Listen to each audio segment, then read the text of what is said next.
दोस्तों, आपने अक्सर फिल्मों में या आम जीवन में भी सुना होगा कि कोर्ट में गीता पर हाथ रखकर कसम खाई जाती थी। लेकिन क्या आप जानते हैं कि ऐसा क्यों किया जाता था? कम ही ऐसे लोग हैं जो इस चीज को जानते हैं। तो चलिए आज हम इस मजेदार सवाल का जवाब तलाशने की कोशिश करते हैं।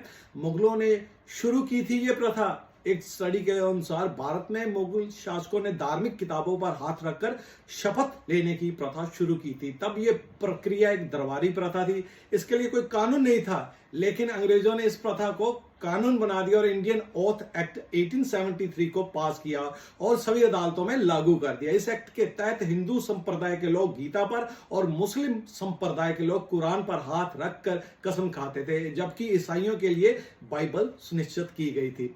इस प्रथा को समाप्त कर दिया गया। आजादी के बाद भी कसम खाने की यह प्रथा जारी रही, लेकिन 1969 में किताब पर हाथ रखकर कसम खाने की यह प्रथा समाप्त हो गई और अब शपथ सिर्फ एक सर्वशक्तिमान भगवान के नाम पर दिलाई जाती है।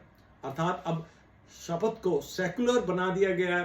हिंदू, मुस्लिम, सिख, पारसी और ईसाई के लिए अब अलग अलग किताबें और शब्दों को बंद कर दिया गया है। अब सभी के लिए इस प्रकार की शब्द है, मैं ईश्वर के नाम पर कसम खाता हूं, ईमानदारी से पुष्टि करता हूं कि जो मैं कहूंगा वह सत्य, संपूर्ण सत्य और सत्य के अलावा कुछ भी नहीं कहूंगा।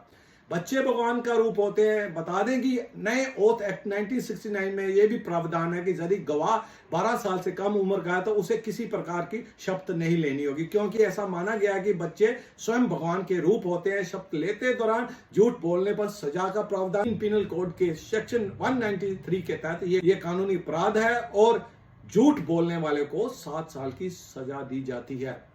गीता को इस शब्द के लिए क्यों चुना गया था? दरअसल गीता को हिंदू धर्म में एक ऐसा ग्रंथ माना गया है जिसमें जीवन के लिए मार्गदर्शन उपलब्ध करवाया गया है, जबकि रामायण लोगों को आदर्श जीवन के लिए प्रेरित करती है। हिंदू धर्म में गीता, इस्लाम में कुरान, क्रिश्चियन में बाइबल को समान रूप से मानव जीवन को मार्गदर्शन करने वाले धर्म ग्रंथ के रूप में माना गया है।